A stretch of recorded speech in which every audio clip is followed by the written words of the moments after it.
안녕하십니까. MBN 뉴스와이드 김만음입니다. 새 정부의 100대 국정과제를 수행하기 위해서는 추가로 필요한 예산이 178조라고 발표가 됐습니다. 애초에는 세원 확충과 재정 지출 조정만으로 이 178조를 확보하겠다 했는데요. 사실상 증세가 불가피하다는 목소리가 정부 여당 내에서도 나오고 있습니다.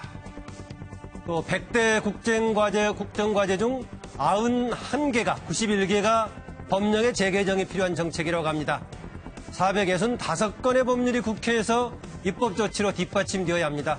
입법적인 뒷받침을 위한 야당과의 협치도 문재인 정부의 과제를 하겠습니다. 오늘 MBN 뉴스와이드에서 6분의 패널과 함께 분석해봅니다. 어서 오십시오. 네, 어서 오십시오. 네, 첫 번째 주제 주시죠.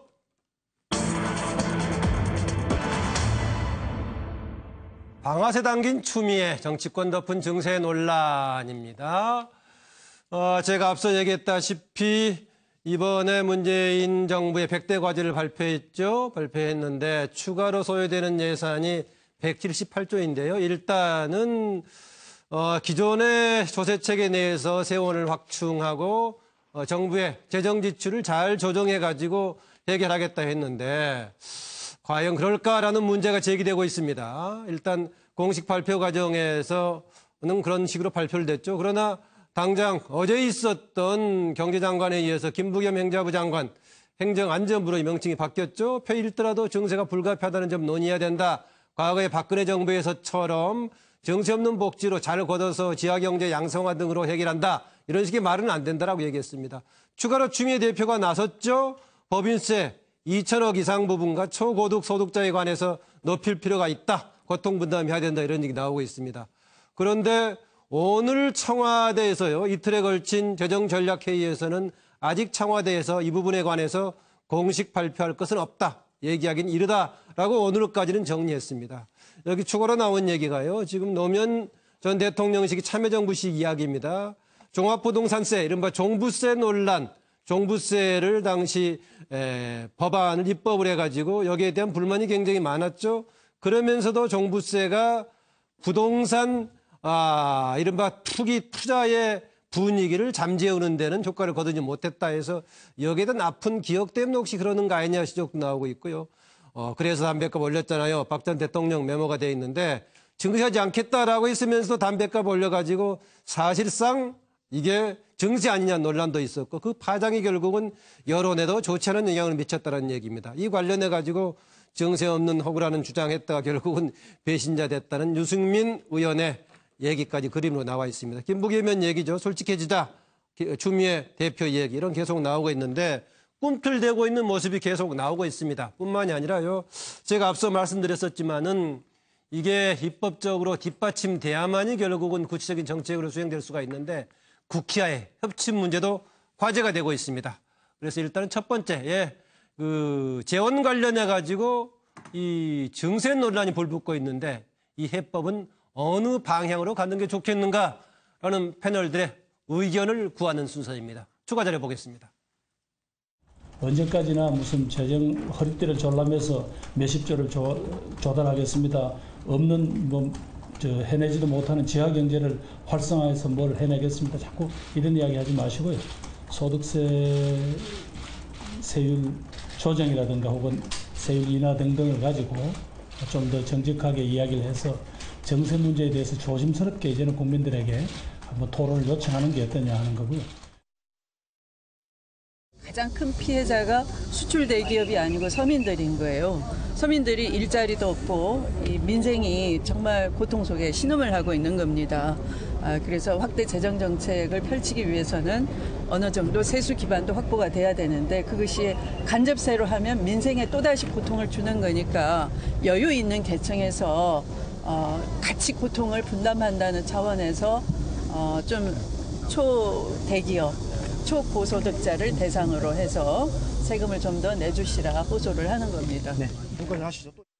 네, 추미애 대표는 이미 기존에 본인이 마련했던 그 법인세 관련해 가지고는 2천억 이상의 경우에는 현재 22%, 25% 올리는 안도 구체적인 안까지 좀 얘기를 했습니다. 이렇게 계속 논란은 제기되고 있고 그게 현실적인 것이 아니냐 이런 얘기 나오고 있는데 우리 패널들은 어떤 식의 해법으로 가면 좋겠다라고 생각하고 있는지 이종훈 실장. 일단 지금 그 추미애 대표나 혹은 김부겸 행정자치부 장관이 지금 현 정부의 마음을 지금 대변하는 게 아니냐. 네. 어떤 의미에서는 사실 지금 그 뭐 80조 원에 가까운 세입 확충을 하겠다는데 사실 내용을 들여다보면 세금이 더 많이 지금 자연스럽게 거치는 게 60조니까 예. 그 흐름을 타면 80조 중에 60조는 세금이 더 많이 자연스럽게 거쳐서 된다. 예. 그러니까 현 정부에서 세금을 더 걷지 않아도 자연스럽게 된다라는 얘기인데 예. 들여다보면 사실 그거는 에너지에 대한 문제, 에너지세에 대한 문제, 뭐 예를 들어서 지금 그 유가가 인하돼 있는 상황에서만 가능한 부분도 있고요. 그러니까 예. 사실은 이렇게 될 수 있다고 할 수 있는 전문가는 아무도 없습니다. 예. 그렇기 때문에 사실상 당이 총대를 메고 먼저 이야기해 주는 게 아니냐. 예. 그래서 자리를 마련해 줘서 어차피 지금 이거는 이 증세를 그 공론화하는 과정. 그러니까 예. 정부는 문재인 대통령은 사실 부담 좀 덜면서 공론화하는 그런 분위기 아니냐. 저는 진영의 논리를 떠나서 증세에 대한 부분은 예. 공론화해야 된다고 봅니다. 예, 예. 그래서 공론화에 대한 부분에 대해서는 사실은 좋다. 반대는 하지만 그러나 공론화해야 된다라고 예. 생각합니다. 한자로서는 한 번도 안 읽어줬습니다. 사도지게. 예. 남의 칼을 예, 빌려서. 남의 칼을 빌려 사는 예, 것이다. 사도지게입니다. 예, 남의 칼을 빌려 사는 방법일 수도 있고 또 하나 근본적으로는 전략적인 행보라고 또 해석될 여지도 있어 보이긴 한 거죠. 이정현 교수. 네, 저는 뭐 정말 이 증세 논쟁 이런 거는 정말 아주 건강한 논쟁이라고 생각합니다. 예. 나라의 살림을 어떻게 끌고 가고 세금 문제는 굉장히 우리 국가 사회를 유지하는 가장 핵심적인 문제이기 때문에 이 논쟁은 아무리 뭐 많아도 부족하다는 생각이 들어서요. 한번 반드시 거쳐야 될 부분이라고 보고 그 좀 가능하면은 이제 정부는 정직하게 소통하는 게 맞다고 네. 봅니다. 그러니까 사실 178조를 마련하는 재원마련 대책이 국민적 설득력이 좀 떨어졌지 않습니까? 그래서 사실은 이 부분에 대한 그 좀 설득력 있는 대책을 마련하는데 아마 정부도 고심이 많을 겁니다. 가능하면 세금을 안 걷고 좋은 정책을 많이 쓸 수 있으면 최고 상지상책이죠. 예. 그러나 현실성이 있는 대책 마련 또한 정부가 책임을 지고 해야 될 부분이라고 봤을 때 이 논의를 이런 부분은 좀 건강한 논의고요. 저는 가능하면은 그 최대한 이 부분을 논의를 활성화시키는 방법 중에 하나로 이 우선 정치권부터 해서 여야정 대토론회 같은 방식도 이 문제를 놓고 집중적으로 머리 맞대고 이건 뭐 진짜 앞서 이종근 실장 얘기처럼 진영 논리 문제 아닙니다. 국가 살림 문제이기 때문에 이 부분에 대해서는 허심탄회하게 토론하고 이게 자잘못을 먼저 따지는 이런 식의 문제의 논쟁거리는 전혀 아니라고 봅니다. 그리고 그 고소득자라든가 초대기업 같은 경우에는 법인세나 소득세 부분에 대해서 일정하게 고통분담 차원에서 이걸 핀셋 증세라고 누가 얘기하던데 이런 관점도 적극적으로 지금 검토하고 솔직하게 얘기해야 될 때가 아닌가 그런 생각을 해봅니다. 노영희 변호사 구체적인 수치까지 한 지금 안을 내놨네요. 네, 제가 내놓은 건 아니고 추 대표가 얘기한 거를 정리한 건데요. 지금 뭐 저는 증세 없는 복지라고 하는 것은 정말 허구다라고 하는 그 말에 본질적으로 동의를 합니다. 제가 너무 구체적으로 써가지고 우리 이종훈 실장님이 뭐라고 하긴 했는데 그래도 제가 정리를 해드리면 일단 초고소득자라고 불리는 사람들이 1년에 5억 이상 버는 분들이잖아요. 이분들에 대해서 지금 현재 40% 비율의 세금을 물리던 것을 2% 올리자. 그다음에 3억에서 5억 정도 되는 그런 소득을 올리는 분들에 대해서 역시 2% 올리자 해서 이 두 분 걸 합치게 되면 1조 8천억 정도가 더 거친다 그래요. 그다음에 2천억 초과 초대기업에 대해서는 20에서 25%로 법인세를 향상시키게 되면 3조 8천억을 이제 벌어들이는 효과가 있는데 그리고 뭐 나머지 기타 것들을 하게 되면 약 6조 정도의 이제 재원을 마련할 수 있다. 근데 사실은 이게 추 대표가 얘기한 얘기 중에 하나인데 저는 일단 이게 현실적인 방안이다라고 생각을 하고요. 나머지 것들은 당연히 이제 그 뭐 빠져나가는 세금이나 그 자꾸 흘러내리는 그런 돈들 같은 것들을 다시 불러 모으고 세금을 탈루하는 분들을 다시 이렇게 확인해가지고 징수하는 방식으로 가야 되는 것 같고 그다음에 이제 우리가 그동안에 함부로 썼던 것들을 조금 절약해서 쓰는 방식으로 해서 이러한 그 복지라고 하는 것 혹은 100대 과제를 실현할 수 있게끔 하는 그런 방향성 그런 그 방향성에 편승해서 잘 맞춰 나가야 될 것 같습니다. 박근혜 정부 시기에 이런 방식으로 그러니까 증세 없이 달성하겠다고 했던 게 135조였었는데요. 이번에 178이니까 그보다는 43조 이상 되는 거죠. 그런 것인데 그런 방식으로는 되겠느냐. 그러다 또 담배세 측에 편법이 나오지 않겠느냐 걱정까지 했는데 논의 건강하다. 뭐 더 일리가 있는 얘기라고 봅니다. 고 교수님. 이제는 워낙 많은 재원이 들어가기 때문에 꼼수나 편법으로 이 재원을 조달할 수는 없는 겁니다. 예. 그렇기 때문에 이번에 178조가 들어가는 데 대해서 정부가 제시한 내용들에 대해서 국민들이라든가 대다수 사람들은 고개를 갸우뚱하고 있는 거 아니겠습니까? 현실적으로 178조나 되는 엄청난 그런 재원을 재원을 좀 정부 지출을 전략을 한다든지 자연적인 그런 세수 증세를 통해서 메꾸겠다는 것은 박근혜 정부 시절에 증세 없는 복지하겠다 그런 얘기하고 뭐가 다르냐 그런 지금 비판을 받고 있는데 가장 중요한 것은 역시 그 조세 제한을 얼만큼 줄이느냐 문제 아니겠습니까? 현실적으로 지금과 같은 복지라든가 소득 주도 성장을 하기 위해서는 재원이 필요한데 그 재원을 조달하는 방법 중에서 증세 외에는 다른 현실적인 대안이 없기 때문에 그 조세 제한을 얼만큼 줄이느냐.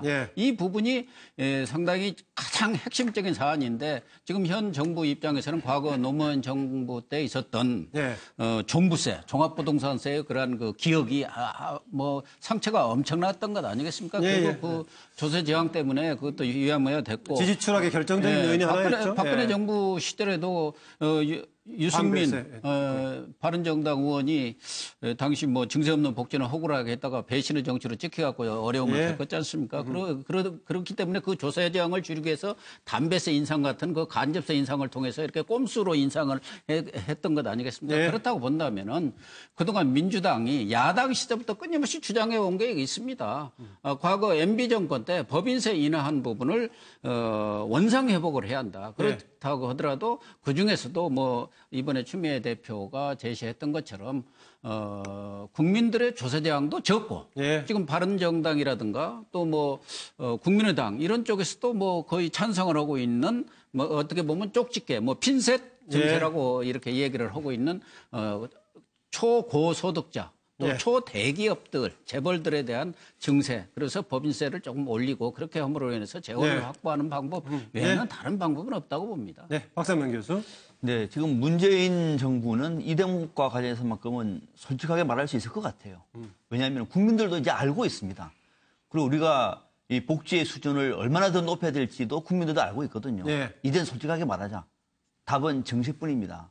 자, 그동안에 지금 법인세 얘기가 많았습니다만은 실질적으로 우리가 실효세율을 적용하면은 법인세가 상당히 낮은 편입니다. 물론 지금 미국은 트럼프 행정부가 거의 15% 수준으로 법인세를 지금 낮춘다는 얘기도 있습니다만 이제 미국은 그런 상황에서 그동안 낮았던 것이고 우리가 이 문제와 관련해서 뭐 초고소득자 등등과 관련해서도 부분적으로 답은 되겠습니다만은 우리 경제가 심각할 정도로 좀 양극화되고 있지 않습니까? 양극화되고 있는 그 구조 속에서의 재정 정책을 펴야 될 텐데 이번에 지금 178조를 보면은 세입은 괜찮습니다만은 세출 구조 조정을 어떻게 합니까 이거를? 박근혜 정부도 아무리 짜도 답이 안 나왔던 거거든요. 이거를 지금 보니까 95조 원이나 지금 앞으로 5년 동안 말을 한다는 얘기인데 저는 이거 정말 막연합니다. 이렇게 가지 마시고 깔끔하게 실효세율 훨씬 더 재조정하시고 결국은 국민 세금을 높여서 특히 법인세 증세를 통해서 답을 찾는 것이 정면 돌파하는 것이 저는 옳다고 보는 겁니다. 지금 이제 우리 5분 패널이 얘기를 하셨는데 이종근 실장의 경우에는 이제 차도지계 정도의 객관적인 설명을 했었고 다른 분은 되게 불가피한 상황인데 그게 국민적인 설득을 얻으려면은 뭔가 고위직들도 같이 고통을 분담하는 이런 것이 됐을 때 아마 증세했을 경우에 더 호소력이 있지 않을까라는 것인데 그림 다 그리셨습니까? 차 의원님? 네. 오지의 마법사 아시죠? 그 스토리를 제가 조금 얘기할 거예요. 차명진 도로시 그다음에 이종근 호수아비, 노영희 깡통, 그다음에 우리 박상병 사자가 정말로 세금을 안 내고 복지를 늘리는 방안을 찾아 헤맵니다. 그런데 멀리 오지의 마법사가 세금을 안 늘리고 복지를 늘릴 수 있다라는 소문이 있어서 찾아갑니다. 그런데 오지의 마법사를 찾아갔더니 마침 오지의 마법사는 10대 공약을 제출할 때 증세하겠다는 얘기도 한마디 없었거든요. 그리고 마침내 얼마 전에 오지의 마법사가 국정기획자문위원회에서 문재인 정부 국정 5년 계획을 발표하는데 거기에서도 174쪽에 재정 조달 계획에 이렇게 나옵니다. 절반은 경기가 좋아져서 178억의 절반을 충당할 수 있다. 나머지 절반은 178조의 절반을 나머지 절반은 재정을 확실하게 효율적으로 써서 줄일 수 있다라고 발표합니다. 그런데 아니나 다를까 바람이 불어가지고 우주의 마법사의 커튼이 바로 3일 후에 샥 열려가지고 그 우주의 마법사가 가짜라는 것이 판명이 돼요. 그래서 이게 도저히 세금을 올리고는 안 된다는 것을 우주의 마법사가 스스로 폭로합니다.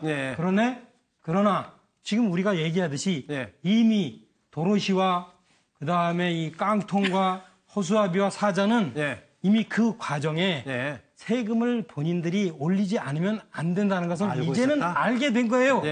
그래서 참 우주의 마법사에 내가 우리가 그동안 여러 번 속았지만 앞으로는 속지 말고 중부담, 중복지 우리가 내서 우리가 복지합시다. 차명진 전 의원이 공식적으로 지금 중부담, 중복지 방향을 얘기하셨네요. 그동안에 자유한국당 계열 중에서 되게 그런 분이 많지는 않았던 것 같은데요. 그 그림이 하나, 잠깐만요. 그림이 하나만 의문이 있습니다. 저기 다 그냥 평면적으로 단색으로 그렸다가 빨간색 적어서 무슨 표시입니까? 빨간색은 이제 그 우주의 마법사의 뒤에 숨어 있는 그 누구. 거기에는 아마 제가 볼 때는 문재인 대통령도 포함되고 박근혜 대통령도 포함되고 그동안 세금 안 올리고 복지하겠다는 사실은 우리가 믿었던 위정자들이 다 포함된 거예요. 박근혜 대통령이 현재 다른 데 계시고요. 우리가 이제 더 이상 속지 말자고요. 다음 주제로 넘어갑니다.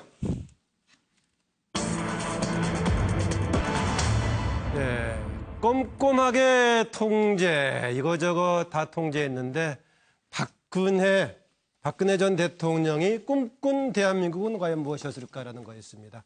판넬로 보죠. 청와대가 이런 것까지 해야 했나? 그 이야기는 최근에 줄줄이 이제 청와대에서 발견된 3천여 개에 달하는 문건을 두고 얘기한 겁니다. 그 세 번째 그 문건 관련에 대해서 박수현 대변인이 설명할 때 그 문건의 내용 중에 보면 청와대가 특정 이념을 확산한 그런 그 내용도 들어있다는 겁니다. 그 중에 몇 개를 들어보자면은 보수 농객 육성 프로그램 활성화 등 홍보 역량을 강화하자, 청년과 해외 보수력 육성 방안도 들어있고요. 또 좌편향에다가 이렇게 샵 넣어서 검색했을 때 떠오르는 거 있죠? 거기에 좌편향이 연관 검색으로 많이 떠오르는 이것도 개선할 필요가 있다는 것입니다. 그래서 박 전 대통령 그 샵 넣어가지고 검색을 해보니까 박근혜 해서 넣어보니까 연관 검색으로 먼저 떠오른 게 보니까 박근혜 최근 상황이어서 그런가 모르겠는데 박근혜 침대, 박근혜 발가락 이게 많이 떠오르더라고요. 혹시 패널 여러분들도 이미 쳐봤나 모르겠지만은 샵 놓고 한번 떠보세요. 그러면은 차명진 전 의원 치면은 만평이 떠오를지 혹시 모르겠는데 어떻든 이런 여러 가지 얘기하고 있습니다. 이 상황 관련된 여러 가지 얘기가 있죠. 현재 재판이 진행 중인데 수사가 진행 중이죠. 허현준 행정관 관련해 가지고 보수 단체들에서 지원하라고 해가지고 이미 검찰에 고발돼서 수사가 진행 중이고요. 또 이 내용 중에서는 박원순 시장의 청년수당 관련해 가지고 지금 중앙부처하고 다툼이 있었던 시기인데 여기에 대해서 친박단체가 시위하면서 반대하고 비판했던 것이죠. 그런데 그런 관련 단체들을 허현준 행정관이 우호적인 경제단체를 동원해서 지원했던 그런 사실이 의혹이 제기돼가지고 지금 수사가 진행되고 있고요. 이런 계속 문건 제출되는 과정에 최순실 씨 변호인들의 반응 알고 계시죠? 이런 등등 계속 문제가 되고 있는데 과연 박근혜 전 대통령 특정 이념 확산을 주도하자 이런 얘기인데 박근혜 전 대통령이 좋아했던 특정 이념은 무엇인가라는 질문입니다. 자료 보시죠. 국정환경진단 및 운영기조라는 문건에는 보수 논객, 육성 프로그램 활성화 등 홍보 역량 강화, 보수 단체 재정 확충 지원 대책, 상대적으로 취약한 청년과 해외 보수 세력 육성 방안이 담겨 있고 신생 청년 보수 단체들에 대한 관련 기금 지원을 적극 검토하는 것이 있습니다. 특정 이념 확산 방안을 청와대가 직접 주도한 것으로 보이는 부분입니다. 부처 현안 관련 정책 참고라는 문건에는 카카오톡 샵 검색 기능과 관련하여 좌편향적인 자동 연관 검색어 논란이 있으니 카카오톡 자동 연관 검색어를 개선토록 주문하는 것이 있고, 네, 지금 박수현 대변인 어제 발표했던 내용은요. 세 번째 발표죠. 세 번째 발표는 국정상황실과 안보실에서 발견됐던 문건에 관해서 국정상황실에 해당되는 504건에 대한 분류의 지금 내용을 가지고 이제 브리핑했던 내용입니다. 과연 특정 이념, 박근혜 전 대통령이 좋아하는 특정 이념이란 무엇인가라는 해석을 듣고자 하는 얘기였습니다. 네, 그러죠. 먼저 하시죠. 그 지금 특정 이념이라고 그랬는데 박근혜 전 대통령은 이념이 뭔지 모르는 분이에요. 특정 이념이랄 것도 없습니다. 네. 오로지 박근혜를 지지하는 그것을 굳이 말하자면 특정 이념인 것이고요. 네. 박근혜, 박정희를 지지하지 않으면 좌파입니다. 용공 가능성도 높고 그 종북일 가능성이 높습니다. 그렇기 때문에 저기서 보수 농객 육성 프로그램, 뭐 해외 뭐 보수 농객을 육성하고 이 중에 저 육성 프로그램에 의해서 육성된 분 혹시 계신지 모르겠는데, 네. 이게 말입니다. 까마귀 왜 안 날리죠? 저기 보수 농객이라고 말하지만 저거는 보수 농객이라고 포장을 했을 뿐입니다. 박근혜 지지를 하면 보수고 보수 농객입니다. 기준은 오로지 박정희, 박근혜 지지 여부에 의해서 결정된 거지. 여기 무슨 이념과 노선과 정책에 근거한 건 아닙니다. 용어를 보수라든가 뭐 좌파 이런 식으로 구분해 쓰긴 했었지만 그 기준은 박정희 전 대통령이라든가 박근혜 당시 대통령 자신을 기준으로 한 개념이었다. 이런 얘기네요.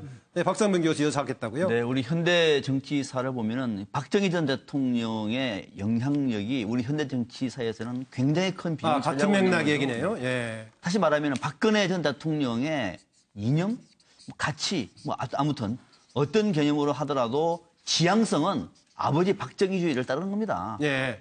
그러니까 저는 우리는 학문적으로 이제 박정희 이제 패러다임, 이른바 정치적인 비전, 경제적인 정책 과제 등등을 총체적으로 볼 때 이른바 박정희 패러다임이라는 말을 많이 씁니다만은 박근혜 전 대통령은 아버지 박정희 패러다임을 다시 부활시키고 싶었던 거예요. 예. 용어라든지 리더십이라든지 여러 뭐 통치 방식이라든지 전부 다 아버지를 따라왔습니다. 심지어는 박정희 전 대통령에 대해서 기념사업이라든지 관련된 새마을 운동이라든지 이 부분을 굉장히 치중을 했어요. 예. 이걸 완성시키고 싶었던 것이 박근혜 전 대통령의 꿈이었습니다. 그러면은 이거를 굳이 말하자면은 박정희주의였다. 예. 반공산주의, 친기업주의, 국내 통치 방식으로는 대결주의 이런 것들을 통해서 적들을 끊임없이 만들어내면서 자신들을 모아가지고 아버지 시대의 패러다임을 다시 한 번 더 부활시키고자 했으나 같이 망해버린 거죠. 이제. 예. 이재경 교수하고 비슷한 것 같기도 하지만은 박정희주의라는 패러다임 차원에서 지금 이제 그걸 분석을 했군요. 그림을 우리 그린, 반평을 그린 최명진 전 의원. 이 박수현 대변인, 청와대 대변인이 박근혜 전 대통령이 특정 이념을 옹호하고 지원했다라고 발표했는데 그럼 그게 뭐냐 하는 게 질문이잖아요. 근데 저는 그 질문이 성립이 안 된다고 봐요. 성립이 안 된다. 네, 왜?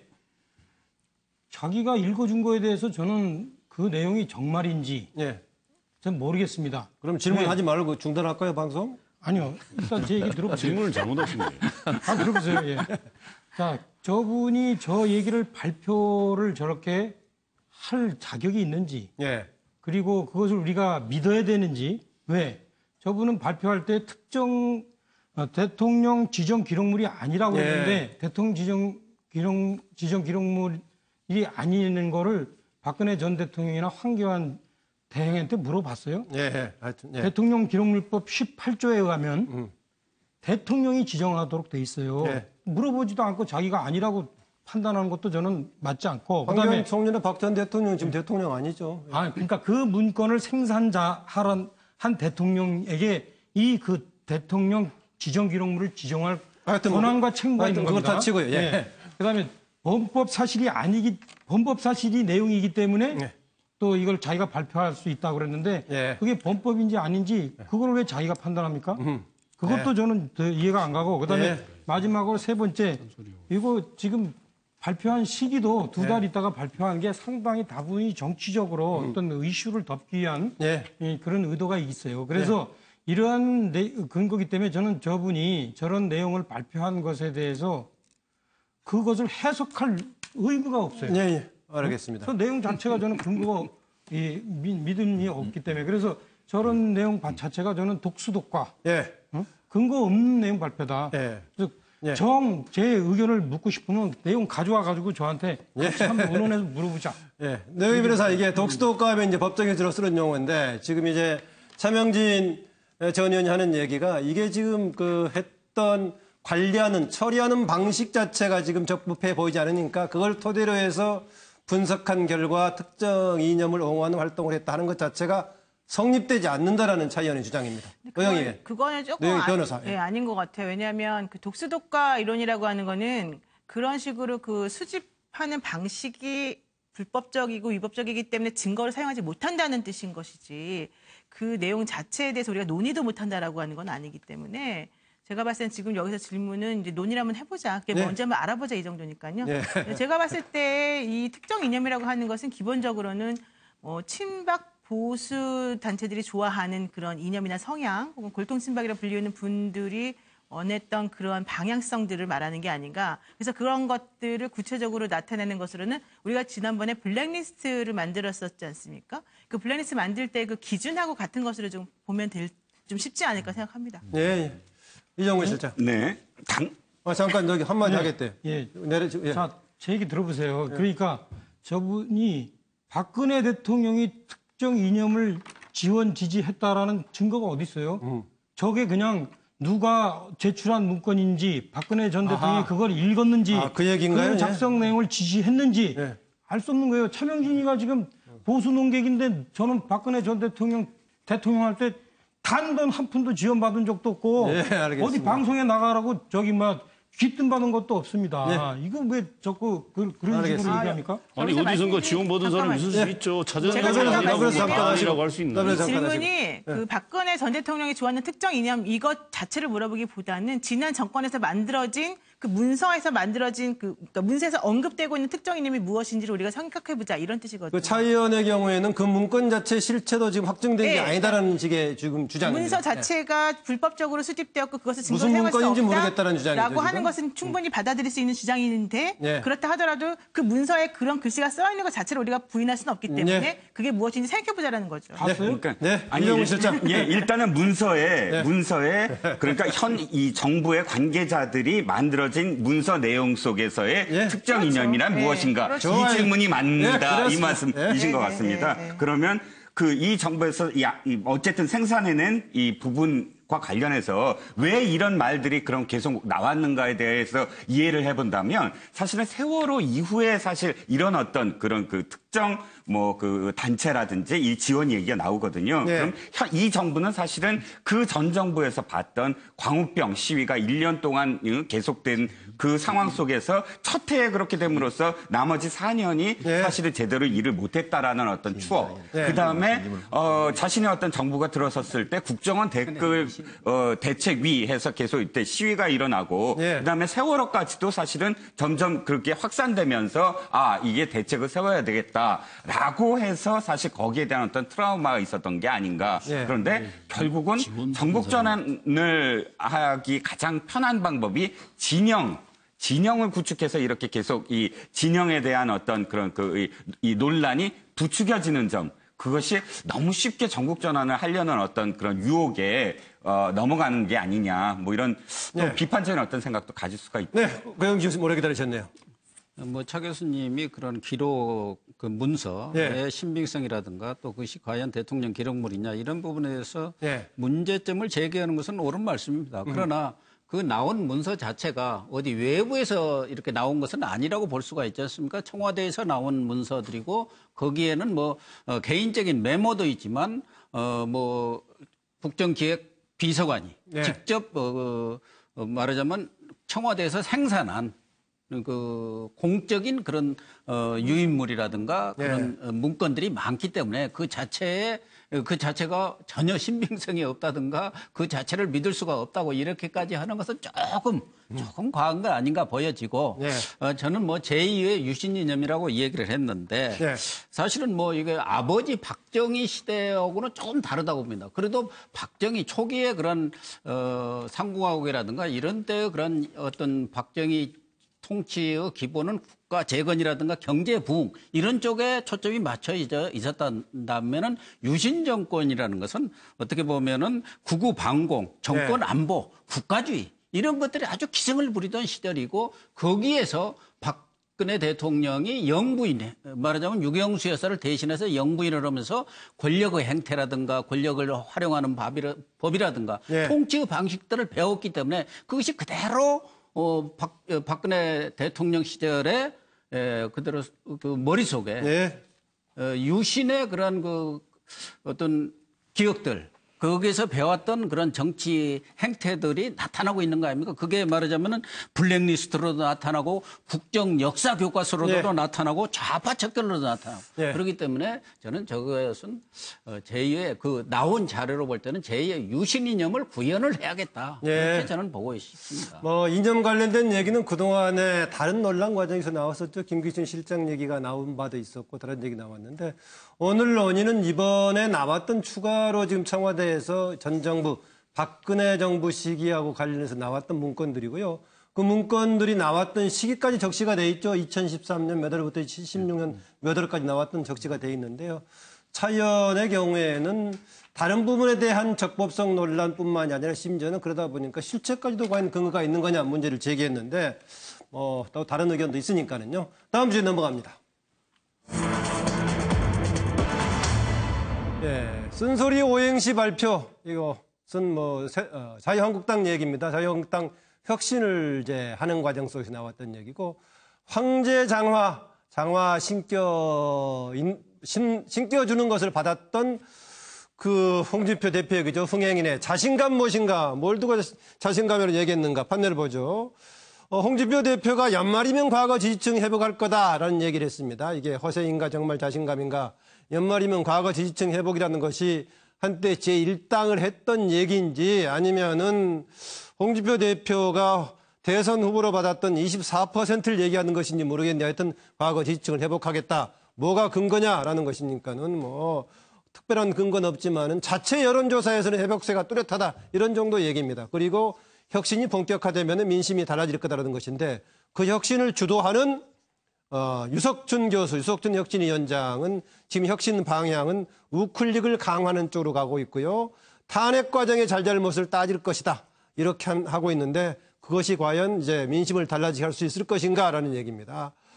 그동안에 전에 우리가 이 뉴스와이드 시간에 다룬 적이 있습니다만은 그동안에 오행시 댓글을 이번에 종합적으로 정리하면서 발표를 했습니다. 오행시 댓글 참여했던 것이 2만여 건이었었는데 대개 80%가량이 쓴소리였다라는 것인데요. 제가 좀 몇 개만 좀 읽어볼까요? 격려했던 당선자입니다. 자유한국당. 자유한국당은 자만과 분열 그리고 반목으로 유권자들은 자유한국당에 등을 돌렸습니다. 그동안의 문제에 대한 지적이죠. 한 번의 실패는 더 잘하라는 채찍질로 받아들여 국민의 말에 귀 기울이고 국민의 기대에 부응하는 당당한 자유한국당으로 거듭나시기를 기원합니다. 이건 격려하는 겁니다. 비판 당선작 제우수작. 자, 자기 밥그릇을 유난히 챙기더니 한 번도 국민 편인 적이 없잖아. 당연하지 않는가라는 얘기입니다. 이런 얘기인데요. 하여튼 뭐 여러 가지 나왔다는데 80%가량이 쓴소리인데요. 그중에 뭐 여러 가지 비율로 보자면은 하나 소개하면은 4개 쓴소리를 소개하는 게 맞는 거지만 하나하나씩 소개를 했습니다. 질문은 이겁니다. 장관 논란은 이미 아실 거고요. 장관 논란에도 불구하고 회복세가 연말이면 과거 지지를 회복할 거다라는 자신감을 보이고 있는데 홍준표 대표의 이런 주장, 이런 상황 인식 어떻게 될 것인가? 정말 앞으로 회복하려면 또 뭘 해야 될 것인가? 이런 질문입니다. 자료 영상 보겠습니다. 그러니까 개혁이라 그러면 우파 정당을 개혁하는데 우파 가치를 가지고 얘기를 했는데 꼭 왼쪽으로 가라는 주문이고 그게 개혁이라고 생각하는 이 판단 자체가 저는 그동안의 실패를 계속 만들어내는 원인이라고 생각해요. 대처가 좌클릭해서 영국을 바꿨습니까? 레이건이 좌클릭을 해서 미국을 바꿨습니까? 아닙니다. 더욱 우파적인 가치를 강조하고 국민들을 설득해서 영국과 미국이 바뀐 겁니다. 네. 지금 유석춘 위원장의 이른바 우클릭을 가지고 이제 문제를 제기했던데 거기에 대한 본인의 입장을 얘기해 주는 것입니다. 그건 대차가 성공했던 것이 좌클릭에 성공했느냐, 오히려 우측을 강화해서 성공했다는 변을 하고 있습니다. 홍준표 대표가 SNS에 올렸던 얘기입니다. 자체 여론조사에 나와 있는데 아까 원문 좀 보여주실래요? 이런 얘기인데요. 자체 여론조사 회복 뚜렷하다 제가 아까 설명을 했고요. 이렇게 했습니다. 그동안에 나왔던 것이 관제 여론조사였다는 얘기입니다. 탄핵 때부터 한국당을 의도적으로 지금 패널 조사로 민심을 조작하고 있는 것이다. 그런데 자체 내부적으로 조사해 보니까 회복세가 뚜렷하다. 연말이면 과거 지지층은 회복될 것이다. 이렇게 전망하는 것인데 이 주장이 과연 맞는 것인가 논란도 있고요. 전망 다른 여러 가지 견해가 나와 있으니까 이런 홍준표 대표의 상황 인식 어떻게 볼 것인가. 과연 어떤 조치로서의 회복이 가능할 것인가 이런 질문입니다. 고영식 교수님. 홍준표 대표가 자체 여론조사 결과 회복세가 뚜렷해서 곧 뒤집힐 것이다. 이 말을 지난 대선 한 4, 5일 전에 똑같은 얘기를 했습니다. 아하, 그래요? 대선 전에. 말하자면 것이 1년일 수도 있죠. 예, 자체 여론조사를 해보니까 빅데이터가 문재인 후보를 훨씬 앞섰더라. 그러니까 곧 우리가 뒤집어서 승리는 우리 것이다. 이렇게 크게 자신감을 표명하고 있는 이 흔적이 있었는데 지금 똑같은 말씀을 그때는 하시더라고요. 선거 전략성으로 한 거죠. 그런데 우리 정치에서 자기가 잘해갖고 뭐 국민의 지지를 받은 적이 별로 없어요. 상대의 실수, 적의 실수, 우리는 뭐 흔히 적의 실수 내지는 적의 자살골. 그러니까 홍준표 지사 입장에서는 결국은 지금 문재인 정부가 이미지 정치를 통해서 이렇게 고공의 지지율을 높이고 있지만 현실적으로 성과를 나타난 것은 없고 이런 정치를 하다 보면은 결국은 자살골 내지는 실수를 할 수밖에 없고 그렇게 될 경우는 우파, 기존의 그런 집토끼들은 다 뭐 우리 한국당으로 모이지 않겠다는 그런 자신감을 갖고 있는 것 같아요. 그래서 좀 어떻게 보면 좀 근거 없는 자신감 아닌가 이런 생각도 듭기는 합니다만 가장 중요한 것은 보수가 지금 괴멸 상태에 있고 붕괴 상태에 있는데 진정한 보수란 게 뭔가 이런 부분에 대해서 진정성을 보여주고 그러셔야지. 예를 들면은 어떻게 그 방향성 공감하십니까? 유석춘 혁신위원장이 가고 있는 방향성에 대해서. 저는 그게 좀 너무 구구적으로 간 것 아닌가. 국민들의 그런 민의와 눈높이에 맞춰서 혁신을 해야지 전혀 국민들의 생각과는 다른 방향으로 간 거 아니겠습니까? 예를 들면은 지난번 청주에 가신 거 좋아요. 그런 큰 피해를, 홍수 피해를 입은 분들을 뭐 격려도 하고 또 도움을 주러 간 것도 맞지만 그때 가서 그런 장화를, 황제 장화를 신으실 것이 아니라 차라리 청와대 회동에 가서 할 말하고 또 지적할 거 지적했더라면 훨씬 낫지 않을까. 허리도 아프신데 왜 가서 장화 신고 삽질을 합니까? 그 책상에 아니 식탁에 앉아서 정말 하실 말 했더라면 훨씬 더 효과가 있었지 않겠나 하는 생각도 듭니다. 그래서 향후에 자유한국당의 변수는 가장 우선적인 것은 상대당의 이제 패착 여부가 중요한 변수고 대신 내부적으로 혁신의 진정성 문제다라는 것인데요. 아까 화면에 잠깐 나왔던 최근의 여론조사에서는 두 자릿수로 올라가긴 했습니다. 오차 범위 내이긴 하지만은요. 그동안에 단자릿수 있다가 11%까지 올라가긴 했는데 그나마 저기 아다시피 지금 이제 오차 범위가 3 플러스 마이너스 3.1이기 때문에 오차 범위인데 어쨌든 두 자릿수는 잠깐 회복하는 모습은 보여줬습니다. 이정우 실장. 네, 홍준표 대표의 전망은 전 반은 맞고 반은 틀리다고 봅니다. 반 맞는 부분은 분명히 문재인 대통령과 또 더불어민주당의 지지율은 하락할 겁니다. 제자리를 찾아가는, 그러니까 지지율의 어떤 그런 이 자신들이 전통적으로 지지하는 지지층이 한 40%대라면 40%대에서 50%대로 다시 이제 낮아질 거는 너무 당연한 것이에요. 그 정도를 제자리로 보십니까? 그렇죠. 그런데 그거는 역대 정부가 거의 다 40%대였어요. 그러니까 다른 정부라고 주장을 하니까요. 역대하고는 다른 정부가 되겠다고 물론. 그런데 이게 하니까. 영원하지는 않는다고 저는 생각을 하고요. 그게 저는 겸하려고 하는 건 아닙니다. 그런데 문제는 반은 맞는다는 게 지지율은 하락하는데 반은 틀리다는 게 그렇다고 해서 거꾸로 그 모든 지지율이 전부 다 자유한국당으로 갈 것이냐? 저는 아니라고 봅니다. 자유한국당이 집권을 위한 정말 그런 지지율로 한 40% 50%까지 갈 수가 없거든요. 거거든요. 왜? 그냥 이렇게 가만히 있다면. 가만히 있어서 시간이 약이고 시간이 이렇게 지나가면 저쪽이 떨어지니까 우리가 올라갈 거다. 그런 어떤 법칙은 없고요. 집권을 할 수 있으려면 자신이 주도적으로 지지율을 올려야지 남이 떨어진다고 올라가는 그런 지지율은 없습니다. 그래서 노인을 위한 나라는 없다라는 영화를 패러디했는데요. 보수를 위한 나라는 없다. 즉 그냥 앉아서 지키려는 보수를 위한 나라는 없다라고 봅니다. 아까 중요한 변수라고 얘기했던 여당의 현재 지지는 너무 높은 지지이기 때문에 어느 정도 나라들의 소지는 충분히 있다. 그렇다고 해서 그 낮아진 지지가 그냥 기다리는 자유한국당으로 가지 않는다. 이런 해석이었습니다. 이재경 교수. 네, 아마 홍준표 대표는 시간은 내 편이다. 이런 아마 확신을 갖고 있는 것 같아요. 그렇게 상황을 분석하는 것 같은데 지금 최근 보여주는 게 저게 이제 우리 근자감이라 그러잖아요. 근거 있는 자신감일 수도 있고 근거 없는 자신감일 수도 있습니다. 어느 쪽입니까? 저거는요. 제가 볼 때는 그 본인 입장에서는 근거가 있죠.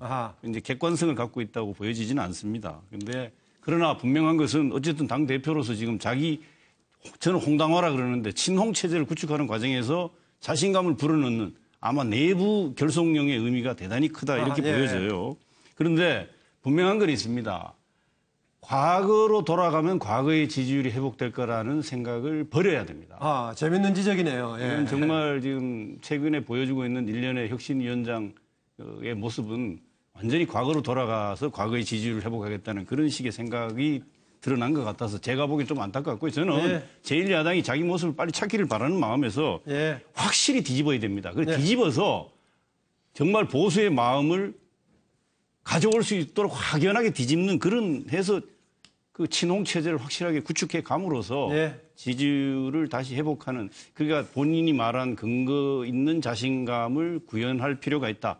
손님 실수 기다려서 시간이 흘러가면 선거가 임박하면 할수록 자기가 쪽에 유리해지고 1대1 구도가 된다. 이런 식의 부분은 너무 착각을 하고 있는 게 아닌가. 제가 앞서 얘기했던 상당히 좋은 지적 중에 하나가 과거의 지지를 회복하려고 과거로 돌아가서는 안 된다는 얘기. 오히려 과거의 지지를 회복하려면 미래로 가야 과거를 지지를 회복할 수 있다는 그런 말이 성립되기도 하네요. 노영희 교수.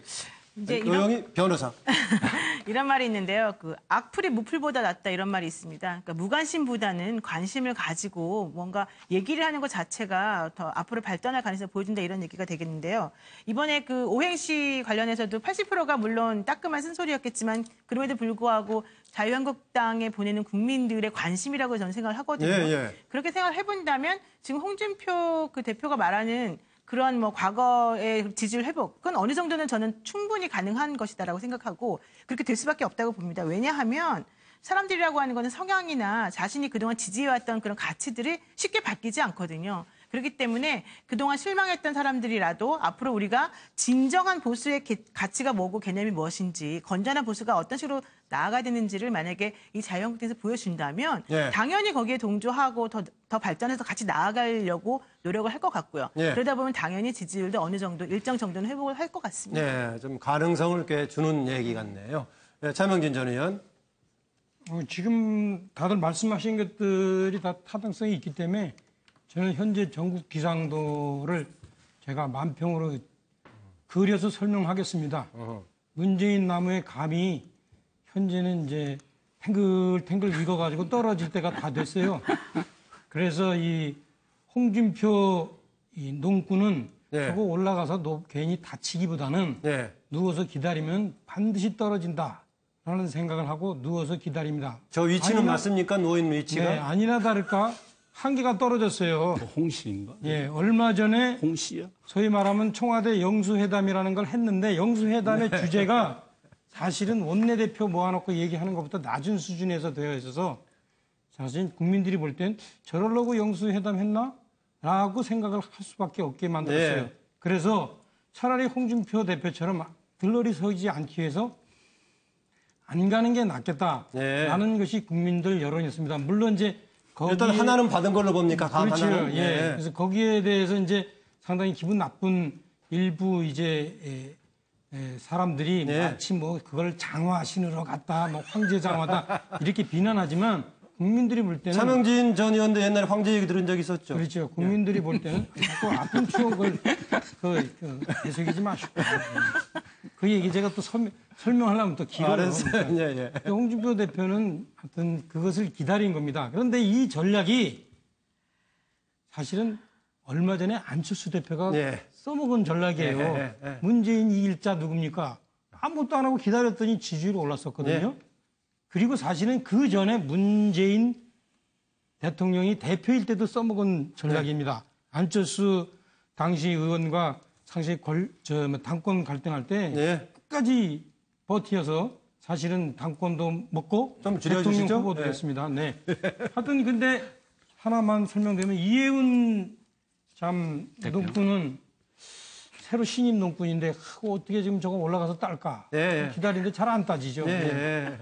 아, 전략이 좀 연목 구호 비슷한 거다라고 얘기하고 있네요. 그런데 이제 지금 제 위치에서 감 떨어졌나 안 떨어졌나는 해석이 좀 차이가 있는 거고 감 나온 위치 아니라 감은 기다리고 있는데 밤송이 기다리고 있다 이제 여러 가지 해석이 가능하니까 하여튼 지금 이제 일단 소득은 좀 있었다라는 얘기입니다. 물론 이제 이게 다 떨어질지 안 떨어질지는 두고 봐야지 알아요. 예, 그거는 맞습니다. 예, 아니 그것도 있고요. 감을 기다리면서 밤나무 밑에 있으면 밤송이 떨어질 수 있으니까는요. 예, 박상명 교수. 그러니까 지금 감나무 밑이 아니라 밤나무 밑에 지금 있다는 거 아니겠습니까? 내가 감나무 밑에 그렸는데.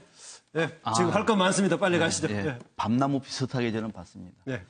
자, 아무튼 홍준표 대표는 확실히 시간은 우리 편이다라고 하는 생각을 갖고 있을 것 같아요. 시간은 우리 편이다. 두 가지 이유가 있는 거죠. 하나는 문재인 정부는 시간이 가면 반드시 떨어질 것이다. 이대로 계속 80% 어렵다. 떨어질 것이다. 끝까지 우리가 싸울 거다. 이런 생각. 그러면 당연히 제1야당으로 올 것이다는 생각 하나 분명히 갖고 있는 거고. 또 하나는 그렇게 될 수밖에 없는 것이 다른 야당의 존재가 별로 크게 위협이 안 돼요. 국민의당, 집권당이 이중대라고 얘기해보면 끝나는 것이고, 바른정당, 조만간에 무너질 정당이고, 그럼 야당이 없잖아요. 그런 야당하고 같이 가는 거는 홍준표 대표 입장에서는 정말로 안 되는 거예요. 그래서 이번에 안 간 겁니다. 그러면은 이런 상황이 된다고 얘기하면 앞으로 시간은 우리 편이네 라고 하는 생각을 하다 보니까 근거 있는 자신감이라고 생각하고 있을 것 같아요. 그런데 저는 이 내용을 이렇게 썼습니다. 왜 그러냐 그러면은 문재인 정부가 연말쯤이면은 흔들릴걸? 그러면은 문재인 정부에 비판하는 사람들은 바른정당이나 국민의당으로 안 갈걸? 우리 당으로 올걸? 양쪽 정당은 다 이중대, 삼중대들인데 우리가 진짜 야당인데 안 갈걸? 라고 생각을 하고 있는 것 같아요. 자, 그럼 어떻게 해야 되느냐? 저는 혁신위원회 간판부터 바꿔야 됩니다. 혁신위부터 혁신해야 됩니다. 이 정당은 지금 자유한국당이 갇혀있는 프레임을 돌파하는 것이 아니라 그걸 더 공고히 하는 거예요. 이를테면 지역적으로는 TK, 대구 경북, 이념으로는 극우보수, 세대로는 60대, 70대 이쪽을 더 강화하고 있는 거예요. 이런 방식으로 혁신을 해가지고 연말쯤에 문재인 정부가 흔들한다고 하더라도 비판 지지율이 방금 감나무처럼 그로 떨어질까요? 저는 오히려 엉뚱한으로 떨어질 가능성이 높다. 알겠습니다. 엉뚱한으로 어느 나무로 떨어지느냐, 누구한테 떨어지느냐, 아니면 떨어지지 않느냐 여러 가지 가설을 가지고 해보기로 하고요. 지금 아까 조금 추가 자료 영상을 보고요. 다음 주제 넘어가기로 하겠습니다. 추가 자료 좀 봅시다.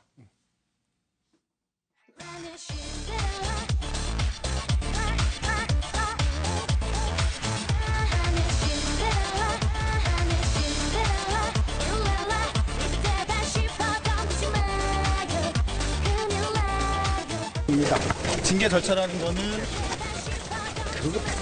그거 잡아 당기는 거 아니고 그래 그 예의가 막 일하러 왔어요.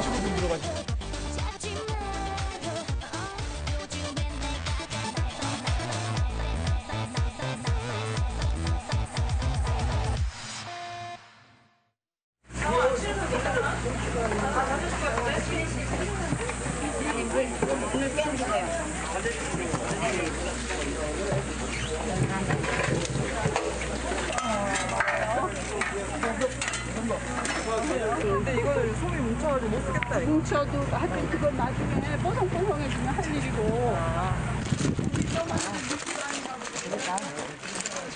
오빠가 할 수 있는 일은 챙겨줄 테니까 어머니도 용기 내시고 하셔야지 어떻게 할까. 또 집안 안 사람이 또 잘 해야 또 집이 또 일어나니까 그렇게 합시다. 감사합니다. 예, 다음 주로 넘어갔습니다. 개지 동물 애호가에 기다려지는 기구. 누구 얘기하시는지 알겠죠? 판넬 보죠. 레밍걸스로 월급 받는 충북도의원의 남다른 클래스. 여기 남다른 클래스라고 얘기한 게 있습니다. 그동안에 소개가 된 게 두 개만 소개가 됐죠. 이번에 발언하고 과거에 여기 가운데 나오는 탄핵 정국에서의 태극기 집회에서 연설했던 내용인데요. 뿐만이 아니라 보니까 여러 가지가 나와 있습니다. 단체 연수 가가지고 노래방에 들려가지고는 거기서 막 폭언을 하면서 도의원 대우가 뭐냐라고 했던 발언부터 내부적으로는 상당히 경계를 불러일으키는 강한 말들을 계속하고 있다는 겁니다.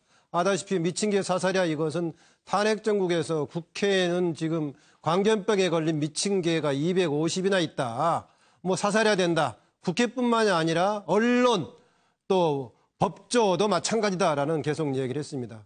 그러면서 이번에 했던 거 얘기 있죠. 국민은 들쥐다 레밍이다라는 얘기 했었는데 어쨌든 자유한국당에서는 이 3명, 4명 중에 3명이 자유한국당 소속이었죠. 3명을 저는 제명했습니다.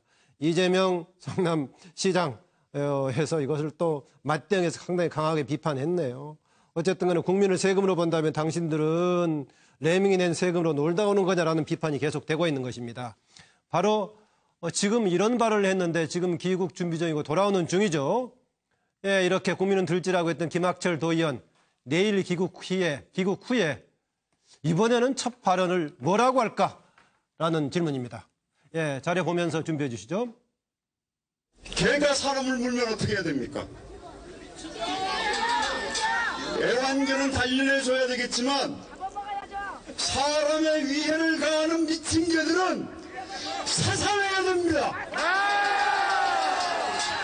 대한민국 국회 250마리의 위험한 개들이 있습니다. 죄송합니다. 죄송하고 제가 사죄드리고 가서 인터뷰도 하겠습니다. 그래서 더 있으면 안 되겠다 싶어 인식 들어왔습니다. 그런데 비행기표가 여기 지금 하루 다음 날 들어오게 됐습니다. 지금 의원님 지역구에서 이 수해가 굉장히 크게 났지 않습니까? 근데 그럼에도 불구하고 이거 강행하신 어떤 특별한 이유가 있으십니까? 저희 전체 단체 활동을 하다 보니까 어쩔 수 없이 어쨌든 드릴 말씀이 없습니다. 죄송합니다. 다음에 와서 김학철 의원 레밍 발언 아시죠? 그건 잘 모르겠습니다. 저도 지금 비행기 타고 오다가 있었기 때문에 그 이유는 잘 모르겠습니다. 내용을 제가 자세히 아는 건 아직 없고요. 어쨌든 빨리 내려가서 제가 사죄드리고 또 봉사활동하는 걸로 해서 열심히 하도록 하겠습니다. 이게 뭐 이렇게 도의원 이번에 한 사람 또 뭐 4사람 관련 문제만 해결하기 위해서 그러는 것이 아니라 지금 현재 지방의원들 관련된 문제, 공직자들의 지금 자세 관련된 것들 여러 가지를 지금 공통으로 이번에 우리가 반성적 계기로 만들고자 하는 차원에서 연거푸 지금 보고 있는 겁니다. 노영희 변호사. 이분 입장에서는 어차피 돌아봤자 제명된 것이 뭐 해결될 것도 아니고 국민들로부터 욕 얻어먹은 게 다시 뭐 회복될 수 있는 것도 아니지 않겠습니까? 네. 할 수 있는 건 제가 봤을 때는 기존의 캐릭터 혹은 기존의 일관적인 태도를 그대로 유지하는 것밖에 없을 것 같습니다. 보통 이제 BJR 증후군이라고 우리가 보통 말하는데요. 배째라 증후군으로 아마 일관하지 않을까 생각합니다. 네, 이정군 실장. 예, 이분은 동물에 참 이 조예가 깊으신 것 같아요. 뭐 개 말씀을 하시다가 이번에는 설치류, 더군다나 그 나그네 쥐를 레밍이라고 부르는 그런 참 품격 있는 그런 이 용어를 쓰셨어요. 그래서 아마도 그 동물들에 대한 글레이드를 이분은 다 정해놨을 겁니다. 그래서 거의 그럼 이정군 실장급이네요? 이정군 실장은 분류 잘하시네요? 아니요, 전 잘 모릅니다. 어찌됐든. 그래서 이분이 할 수 있는 변명은 딱 한 가지죠. 그래도 파충류라고 안 부른 게 얼마나 다행이냐. 뭐 이 정도의 어떤 발언 아니겠습니까? 예. 파충류가 더 강한 독인가? 그건 모르겠습니다. 네. 그런데 내가 지금까지 경험한 바로는 저렇게 엉뚱하고 막말을 했던 사람들이 다 나중에 이 변명은 진위가 왜곡이 됐다. 내가 그 기자하고 통화를 하다 보니까 내 뜻은 이런 것이었는데 기자가 그걸 잘못 알아듣고 그렇게 얘기를 했다. 이렇게 하면서 빠져나간 게 대부분이었고 지난번에 교육부의 어떤 고위 공무원이 개돼지라고 했다가 그것도 진위가 왜곡됐다. 내가 그런 얘기를 안 했는데 그냥 영화에 나온 얘기를 이렇게 인용을 했을 뿐인데 그걸 그렇게 했다고 하는데 혹시 고 교수께서 지금 예습시켜주는 거 아닙니까? 저분도 진위가 왜곡됐다. 다행이야. 이 방송을 토요일 날 귀국하는 것은 또 일요일에는 신문이 없지 않습니까? 뭐 방송은 물론 있지만 그래도 아무래도 토요일에는 또 이런 종편이나 이런 데서도 시사보다는 또 뭐 연애, 교양 이런 프로들이 많으니까 또 그것도 또 좀 틈새를 노려서 들어오지 않습니까? 그러니까 약간 톤을 낮추고 배째라까지는 아닐 것 같아요. 제가 뭐 돌아오는 시점까지도 전략적으로 택했을 것 같지는 않고요. 아무래도 알겠지만은 비행기 표 관련으로 불가피하게 이렇게 왔던 걸로 그것은 좀 이해를 해주려고 합니다. 박상명 교수. 근데 뭐 이런 사람들은요, 밖에 나서 강한 목소리를 내면서 거침없이 얘기를 하지만은 카메라가 앞에 다 서면은 이렇게 고개 숙입니다. 아마 들어오면은 본인와는 전혀 다르게 무리를 이렇게 죄송합니다 이렇게 얘기할 겁니다. 그러고 난 다음에 집에 가가지고는 내가 뭘 잘못했는데 배짜라 이렇게 나오겠지만은 공항에서 그 많은 기자들 국내에서 어떤 상황이 있는지 다 얘기 듣지 않겠습니까? 거기서 무슨 말 합니까? 무리를 일으켜서 죄송합니다 하면서 자 갑니다 하고 집에 가지 않겠는가 이렇게 봅니다. 예, 이제 노영희 변호사하고 서로 이제 약간의 다른 이제 해석을 예측을 해줬습니다. 이재경 교수. 저도 뭐 배째라로는 아니겠지만 무슨 말을 할 건가 이렇게 물었잖아요. 이 질문이. 그러니까 제 생각을 상상을 말하면 되는 거 아니에요? 레밍 여러분께 머리 숙여 사죄드립니다. 이럴 가능성이 있지 않을까. 이 배째라는 거 아니에요, 이거? 아니, 배째라는 아니고 사죄를 하잖아요. 머리를 숙이고. 이게 사죄가 아니야. 그런데 이재경 교수 그림에 점점점으로 돼 있어서 아다시피 점점점은 밖으로 하는 말이 아니고 상상 속으로 하는 말이기 때문에 말은 안 할 수도 있겠군요. 네, 차명진 교수. 차명진 의원. 이분이 국민들을 레밍에 비유했다는데 제가 볼 땐 이분이 레밍 같아요. 레밍이 뭐냐면 부안에 동하는 동물이잖아요. 그래가지고 특별하게 어떤 한 마리가 앞으로 뛰어나가면 다른 그 종족들이 같이 따라갑니다. 그래가지고 그게 낭떠러지도 모르고 같이 뛰어가가지고 같이 죽습니다. 근데 지금 이 소위 말하면 이 도의원, 그다음에 시의원, 군의원 등 그 지방의원들 사실 외유성 해외 나가는 거는 사실은 유행이에요, 유행. 이분이 딱 걸린 거지. 유행인가요? 관행인가요? 관행이죠, 그거 뭐. 그렇죠. 뭐 관행이죠. 잘못된 이분이 관행이죠. 딱 걸린 지금. 거지. 사실은 제가 볼 때 이분만 특별하게 비 오니까 홍수 났으니까 찾아서 간다. 저는 그게 아니라고 압니다. 그래서 이분은 사실은 레밍의 일원으로서 집단 외유 나가는데 나갔다가 딱 걸린 거죠. 그래서 이게 지금 딱 낭떠러지에서 자기가 떨어지게 생긴 그런 마당이 된 겁니다. 뭐 지방의원들의 전반적인 흐름을 가지고 지금 얘기한 거죠. 그러니까는요. 딱 한마디 짧게 하겠습니다. 아니, 차 의원한테 지금 당장 레밍들이 막 들고 일어날 것 같아서 레밍을 어떻게 표현하셨냐면 부안애동하는 동물이다 이렇게 표현하셨는데 사실 낭떠러지에서 떨어지는 이유가 개체가 너무나 많기 때문에 스스로 개체를 줄이기 위해서 택하는 어떤 그런 그 본능이다라는 설이 있어서 그렇게 머리 없는 그런 동물들은 아니라고 제가 하나 보충했습니다. 네, 뭐 그런 얘기도 있어요. 지금 얘기한 대로 그러니까 그렇게 해가지고 사고적 해석이고요. 개체 수가 워낙 많아가지고 그런 방식을 통해서 개체 수를 조정하는 생존 전략 일환이다라는 것 해석이 있는데 어쨌든 간에 생각 없이 따라가기 때문에 그렇게 해서 결국은 조정하는 거겠죠. 네, 다음 주제로 넘어갑니다. 여러 가지 얘기가 나오고 있는 임지연 미스터리입니다. 월북, 납북, 간첩, 탈북녀 임지연의 미스터리 관련 얘기입니다. 파면 팔수록 이상한 임지연의 행적들. 가서 보니까 집에 지금 전에 살았던 원룸 고시텔에 가서 보니까는요. 열쇠가 집안에 그대로 올려져 있는 상황이고 우편물에는 사채라고 찍힌 봉투가 있고요. 냉장고에는 보니까 코드는 전기 코드는 뽑혀 있는데 안에 맥주 같은 게 들어 있고요. 그동안에 중국 쪽과 자주 통화를 했답니다. 여기 니하오란 말이 나와 있는 건 중국 사람과 중국말로 지금 통화를 했던 얘기를 그린 거고요. 집안에 살림들이 다 있는 것은 아니고 조금 철이 지난 겨울철 패딩 같은 옷은 몇 개 남아 있는데 장신구라든가 지금 계절에 맞는 옷들은 하나도 없더라라는 겁니다. 어제 이제 매경에서 보도가 됐습니다만은 보이부 출신 탈북자 이준호 씨의 얘기에 따르면은 자발적인 입국은 아니다. 오히려 이준호 씨 얘기는 지금 그 얘기했었죠. 북선전용 자발적 입국인데 이것은 이미 내려올 때부터 간첩에 준하는 그런 작전용으로 내려왔던 것이다. 북선전용 광고 모델이었다라는 것인데 또 그렇게만 이해하기도 좀 여러 가지 또 한계가 있고요. 또 다른 해석들은 이미 북보위부가 지입국 권유하고 다닌다는 소리도 있고 또 탈북자들에게 북 가족들이 를 볼모로 해가지고 북한욕 하지 말라고 연락도 오고 있고요. 또 근래에 중국 쪽에서 지금 납치의 소문도 계속 돌고 있어서 여러 가지 소리 돌고 있습니다. 어쨌든 간에 이번을 계기로 해가지고 우리 정부에서 탈북자에 대한 세계적인 관리가 필요하다는 말은 공통적으로 나오고 있는데 월북이냐 납북이냐 정말 얘기한 대로 첩자 노릇을 했던 간첩이냐 여러 가지 설이 나오고 있는데 이해가 가장 안 가는 대목은 뭔가 어느 쪽으로 보든 간에 지금 이 임지연 씨 관련 미스테리 관련해서 가장 이해가 안 되는 부분은 뭔가라는 좀 질문을 드리고요. 영상 자료 보겠습니다. 두 마리 토끼를 잡은 거요. 우리 한국에 가서 돈도 벌어 가지고 가고 북한에 가서 또 모델로 또 남조선 대한민국 사회를 썼고 병든 사회라는 걸 지금 북한 인민들한테 지금 돌아다니면 강연회 할 거예요 아마. 김정은이 체제에 못 이겨서 이젠 또 남조선으로 한국으로 가자, 다른 나라로 가자 이런 사람들이 임지연이 인터뷰하는 거 듣고 마음을 바꾼단 말이에요. 너희 그 몸값을 올려가지고 그래가지고 한국에 대한 그 미스터리를 다 선전하고 그러면 들어오라. 말하자면 간첩이지 뭐. 근데 내가 이번에 확인해 보니까는 한 달에도 한두 번씩 가서 일주일 뭐 열흘 수 있다 나왔더만 그게 연관 속에서 다 조직이 돼서 있는 거예요. 네, 임지연 미스터리 가장 궁금하고 이해가 안 되는 부분은 무엇인가라는 질문이었습니다. 이정근 실장이 먼저 준비가 됐나요? 네네, 그렇습니다. 자, 지금 이제 어저께까지 어떤 상황에서 좀 변한 게 지금 그 보이부 출신 이준호 씨가 한 발언입니다. 네. 보면은 결론적으로 얘기해서 일부러 우리나라에 와서 일부러 방송에 노출하고 그것을 빌미로 해서 다시 올라가서 북한에 그러니까 남한이 이렇게 했다라고 스스로 이제 그런 이 선전용으로 네.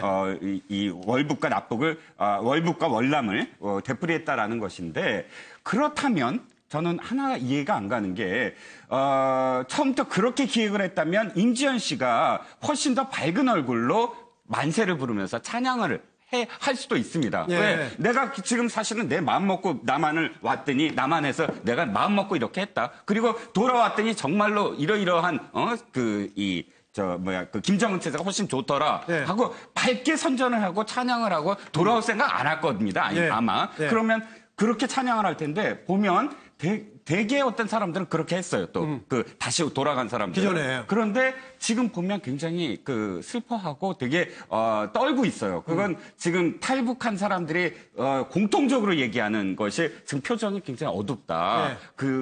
그런 뜻으로 얘기하는데 저는 간첩을 처음부터 마음 먹었으면 그렇게 노출하고 그렇게 저기서도 노출당하고 여기서도 노출당하고 했을까? 사실 간첩에 대한 설은 저는 그렇게 신경성이 없어 보입니다. 그런 점에서는. 예, 그 점에서는 가족 인질 비슷하게 가족 골무랑 비슷한 얘기 같기도 하네요. 저도 이종근 실장님 얘기하고 비슷한 생각이 받을게요. 그러니까 저는 간첩설에 대해서 현재까지 나온 거 가지고 제가 수사를 직접 한 사람도 아니지만 그 간첩설을 부인할 수 있는 그 근거 중에 하나로 그러니까 실제로 그 빗독촉을 받았던 증거는 있지 않습니까? 이미 우편물로도 남아있기도 하고. 우편물도 여러 번 오고 추심업체에서 4-5번 찾아왔다는 겁니다. 이것은 시사점이 뭐냐면 아니 어떤 간첩이 저 채권 추심업체한테 빗독촉 받는 간첩 이 상상이 됩니까? 아니 어떤 간첩을 보내가지고 빗독촉 받는 간첩으로 방치하는 그런 제가 이해가 우선 안 되고 아마 모르긴 해도 이것으로 그 일부 증언한 사람 얘기처럼 송금이 요즘은 된다고 하지 않습니까? 북쪽에다가. 그래서 아마 돈을 보내는 과정에서 북쪽에 부모님이 생존해 계시니까 돈을 많이 보내고 이것이 중간에 또 배달 사고도 날 수도 있고 그래서 끊임없이 요구되는 부분에 대해서 돈을 아마 좀 대부업체 같은 데서 빌려서 아마 채권 추심을 당하고 이런 과정에서 아마 빚어진 그런 문제가 아닌가. 또 그 과정에서 그쪽에서 아마 이렇게 납북을 해 가서 기왕에 간 부분을 이제 체제 선전용으로 역으로 활용하는 그런 과정이 아닐까 하는 쪽에 제 개인적인 생각은 그쪽에 좀 더 가 있습니다. 저는 정말 이해가 안 가는 게 간첩인지 자진 월북을 했는지 납북을 했는지는 모르지만 북한을 제 마음대로 이렇게 들락날락 해도 되는 것입니까? 월북도 오고 월남도 오고. 지금 그동안 알려진 바로는 전화도 오고 돈도 붙여주고 이 탈북자들이 이게 도대체 그러면 국정원은 뭐 하는 거예요? 저 사람이 간첩이라고 설사 간첩이 아닐지 어쩐지는 모르지만 간첩이 했다고 한다면은 이미 가기 전부터 북한으로 돌아간다 이렇게 얘기하고 돌아다녔다는 거 아닙니까? 주변 좀 알만한 가까운 사람들한테. 그리고 어머니 때문에 이런저런 전화가 온다든가 뭐 여러 가지 압력이 온다 이렇게 하고 다니는데 예. 그러면은 지금 뭐 여러 가지 우리 국가 보안법이라든가 뭐 여러 법들을 볼 때도 그게 가능한 일인지 예. 우리 같은 사람도 그냥 북한 막 왔다 갔다 해도 되는 겁니까? 막 북한 오고 전화하고 북한에 있는 뭐 무슨 애를 친지가 있다고 하면은 그게 큰일 지금 나십니다. 허용이 되는 거예요. 고 교수님 지금 큰일 나십니다. 아 그러니까 왜 국가 정보기관들이 그렇게 많은 사람들이 있고 그런데도 그런 것에 대해서 아무런 어떤 그 적정한 조치가 없는지 최근에만도 뭐 20몇 명이 지금 다시 25명, 25명이 다시 월북을 역대했던 다시 것이. 북한으로 돌아갔다는데 이게 말이 되는 일이냐는 거예요. 그래서 만약에요. 공권력이 지금 제대로 작동을 하고 있는지 저는 그런 게 참 이해가 안 갑니다. 예, 자진 납북했을 경우에 조금 이제 관리의 한계를 넘어선 것이기도 하겠습니다만은 지금 일부 주장처럼 만약에 공작원인데 이거를 지금 정부 당국에서 통제하지 못하고 가끔 주장하는 것처럼 패널들의 추측에 맡기도록 하는 것은 큰 책임이 있겠죠. 저희들이 이제 방송에서 보면은 이른바 탈북한 사람들을 방송국 대기실에서 자주 만나지 않습니까? 저도 몇 명 인사도 나누고 또 이제 안면이 있는 사람도 있습니다만 그분들이 방송에 나와서 북한의 핵전력을 얘기를 하면서 전략적으로 어떤 관점이다 뭐 이런 국제사회 정세를 얘기를 하고 김정일, 김정은 그 일가의 사생활까지 다 얘기하고 그거 맞는 얘기입니까 그게? 하여튼요. 얘기하시죠. 뭐 아니면 말고요. 그러니까 아주 불편합니다. 정말로 북한에 대해서는 한 번도 안 가봤기 때문에 궁금합니다만 그분들 얘기 들으면은 신뢰가 안 가요. 누가 이렇게 나와서 그런 식으로 얘기를 하게 만듭니까? 자, 아무튼 그 이번에 이 임지은 씨 같은 경우에도 앞서 우리 국내 화면에서 봤습니다만은 북한의 포사령부의 선전자라고 얘기를 했습니다. 이 맞습니까 이거? 심지어는 군부까지 그 나왔어요. 누가 이렇게 쇼를 시킵니까? 그런데 이 사람이 납북설이면 그나마게 났습니다. 만약에 월북설이나 간첩설이 맞다고 얘기하면은 국가정보는 뭐 했습니까? 이 사람 확인도 안 하고 방송에 나와서 포사령부의 선전대원이라고 얘기를 한 겁니까? 군복을 마련해 줬습니까? 도대체 국가정보원이 뭘 했는지 저는 지금도 이해를 할 수가 없습니다. 만약에 공작원 쪽으로 간다면 당연히 뭐 국가정보에 대한 중대한 책임이 물을 수 있겠죠. 내영희 변호사. 저는 우선 이제 말하기 전에 이번 사태 때문에 정말로 북한에서 생존을 위해서 남한으로 탈북하신 분들한테 혹시라도 피해가 갈까 그게 제일 걱정이 됩니다. 이제 그것들을 확인을 좀 했으면 좋겠고요. 저는 이분의 납북을 했든 월북을 했든 간첩이든 모두 생존을 위한 몸부림이었다라고 판단합니다. 이게 자의반 타의반 지금 넘어간 것처럼 지금 사실 이제 비춰지는 부분이 좀 있는데 본인이 간첩을 한다 하더라도 본인이 생존하기 위해서 간첩 활동을 했을 것이고 본인이 월북을 한다 하더라도 본인이 살기 위해서 월북을 했을 것이고 본인이 납북이 됐다 하더라도 납북해서 저런 행동하는 것은 북한에 있는 가족이라든가 본인과 관련된 여러 사람들 때문에 본인의 목숨을 부지하기 위해서 저런 행동을 하는 것이라고 판단합니다. 결론적으로 우리가 지금 정확히 뭔지 모르겠고 국정원이 조사해서 결과를 내놓는 걸 봐야 되겠지만은 지금 잘 모르는 상황에서 함부로 말할 수는 없는 것이고 생존을 위한 몸부림이라고 하는 차원에서 일단은 좀 받아줘야 되는 게 아닌가 생각합니다. 임지은 씨 개인에 관해서는 생존을 위한 몸부림이라는 관점에서 우리가 이해해 줄 수 있는 부분이 있다. 어떤 부분에서는 같은 아픔도 있다. 뭐 이 부분도 굉장히 중요한 지적 같기도 합니다. 설명진 전 의원. 저는 그 임지은 씨가 어떤 형인지는 사실 저도 모르겠어요. 다른 분도 아마 제대로는 모를 거예요. 그런데 제가 그동안 쭉 저희 아버님 고향이 이북이기 때문에 북에서 넘어온 사람들을 이렇게 많이 관찰했는데 간첩이 있죠. 상당히 여러 형이 있어요. 가장 오래된 형이 D형, 난파형. 그런데 그 이후에 우리가 은밀하게 위대하게라는 그런 영화 있잖아요. 김수현 씨 나오는 거. 그런 것처럼 여기 와가지고 아예 간첩인지 아닌지 모르는 사람, 이런 사람, B형 같은 형도 있고, 실제로는 어느 정도 여기서 성공해서 그야말로 정말 진짜 기요한 간첩형도 있고, 또 우리가 요즘에 진짜 잘 모르는 게 뭐냐면 이 북한하고 이 중국하고 한국 사이를 드나들면서 거의 개인이 장사하듯이 사는 사람도 있고, 그래서 어디에 속하는지 사실 몰라요. 그런데 제가 보면 아마 국정원도 알고 있기로는 이러한 다양한 유형 때문에 사실은 상당히 곤란을 많이 겪고 있다. 예. 저는 그렇게 알고 있습니다. 네, 그렇습니다. 예, 제가 짧게 한 말씀만 드릴게요. 네.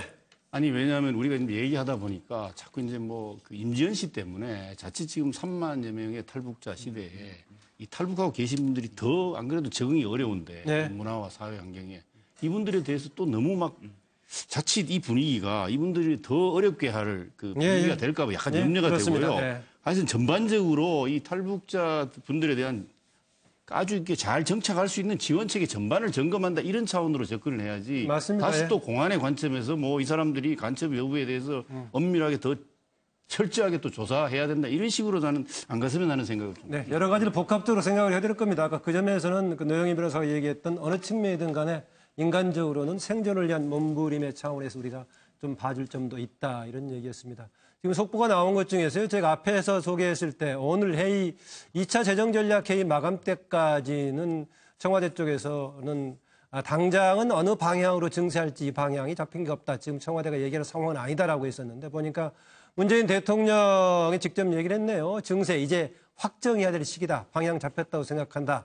내용으로 봐서는 아까 그 추미애 대표가 얘기했던 그런 방향이죠. 증세하더라도 초고소득층과 초대기업에 한정하는 그런 방향으로 한다고 해서 일정하게 청와대도 지금 증세의 필요성을 얘기하고 있는 것 같습니다. 다만 그런 정도 방식으로 했을 때 증세에서 할 수 있는 효과가 과연 얼마나 있을지 이것은 조금 이제 논란의 여지가 있는 부분이긴 합니다. 네, 마지막 주제로 넘어갑니다. 네, 천재끼 있다. 이거는 뭐 검찰이 장시호와 정유라를 위해서 했던 얘기입니다. 예, 판넬 보죠. 딸들의 반란, 뭐 장시호, 정유라 돌발 행동 왜 얘기입니다. 여러 가지 내용은 알고 계시죠, 다들. 시청도 알고 계신데 이모가 쓰던 태블릿 PC를 제공했고, 또 엄마와 관련해 가지고 삼성에서 지원받았을 때 왜 나만 지원받냐라고 하니까 오히려 그런 소리 하지 말라고 화를 냈던 얘기하고 있는데 어쨌든 간에 서로 마음속으로는 여러 가지 생각을 하고 있습니다. 박근혜 전 대통령 관련해서 책임은 내가 질 거다라는 얘기하고 있는데 지금 최순실 씨 박 전 대통령, 딸 정유라에 관한 입장은 애매합니다. 주변에서는 정유라를 아예 지금 미승 빌딩에 쫓아내버려라 라는 주장까지 하고 있지만 그럼에도 불구하고 내 딸이다라고 얘기하고 있고 또 한편은 저게 내 딸인지 모르겠다라고 말이 계속 왔다 갔다 하고 있는데 특검에서는 그런 얘기하고 있습니다. 정유라, 장시호, 대단히 장시호처럼 글도 잘 쓰고 말도 또박또박하고 천재끼가였다. 대단히 둘이 비슷하다라는 것이고 무슨 질문을 했을 때 잔머리를 굴린다가 즉각 직설적으로 답하는 것도 상당히 비슷하다. 그러면서 천재끼가 있다 이렇게 얘기했는데 검찰이 이렇게 얘기하는 것을 어떻게 받아들여야 될지 천재끼가 있다는 검찰이 더 천재인지 아니면 검찰은 바보인지 정말 천재끼가 있는 것인지 다양한 해석이 가능할 건데요. 여기에 대한 좀 해석을 듣고자 합니다. 자료 좀 더 보겠습니다. 예, 그 친구는 좀 얄미울 정도로 치밀한 면도 있어요. 아하. 예, 얄미울 정도로의 치밀함도 있고 또한 철부지 같은 면은 좀 제가 봤을 때는 없는 것 같아요. 철부지 쪽으로 네네. 없다. 엄마 머리 위에서 있는 정유라이기 때문에 그 부분도 정유라를 어렸을 때 이제 키우면서 도와줬던 보모에게 들었거든요. 정유라는 최 회장 머리에 있다. 장시호 정인, 제가 미우시죠? 네. 인간적으로는 미안하게 생각을 합니다. 괜찮습니다. 장시호 씨가 이모를 잘못 만난 운명이라고 생각을 하십시오. 네. 개인적으로 저를 미워하지는 마십시오. 꼭 뵙고 싶었습니다.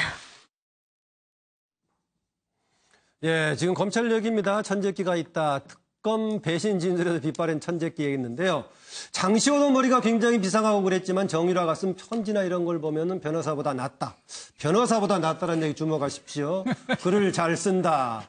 세상 이치에 대해서도 22살이라고 보기 어렵다. 천재끼가 있다는 것인데 검찰의 이런 발언에 대해서 어떻게 해석하는지 변호사보다 낫다고 하는 노영희 변호사.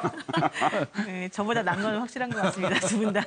어쨌든 저는 이 두 분은 본인에게 유리한 게 무엇인지를 너무너무 잘 아는 그래서 본인에게 가장 유리하게 생각하고 말하고 행동하는 유전자를 공유하고 있는 것으로 지금 생각이 돼요. 그러니까 천재끼라고 하는 이름으로 이제 단적으로 표현했지만은 결과론적으로는 장시호 씨도 지금 이 국정농단 사태에서 가장 본인에게 유리한 행동을 취했고 이 정유라 씨 마찬가지거든요. 네, 자기한테 유리하게 말하고 행동하는 주전자를 공유하고 있다. 그런 관점에서 천재다라는 얘기네요. 이정우 실장. 자, 보완해서 그 유전자가 누구의 유전자냐.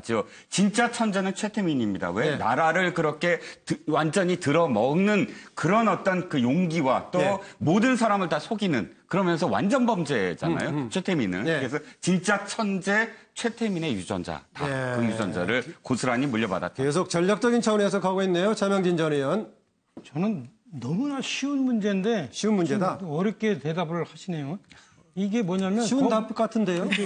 검사가 보기에 지한테 맞는 자기들한테 맞는 답을 이 친구들이 해준 거예요. 검찰의 입장에 봤을 때. 그죠? 그러니까 그래. 그러니까 검사 기준에서 봤을 때는 정말로 천재기가 있다 한 건데. 근데 우리가 노영희 변호사하고 정반대네요. 근데 오늘 시간이 없어서. 시험 점수 많이 받는다고 머리 좋은 거 아닙니다. 네, 알겠습니다. 저도 비슷한데요. 네. 검사 입장에서 말귀 참 잘 알아듣는다 그런 뜻이라고 봅니다.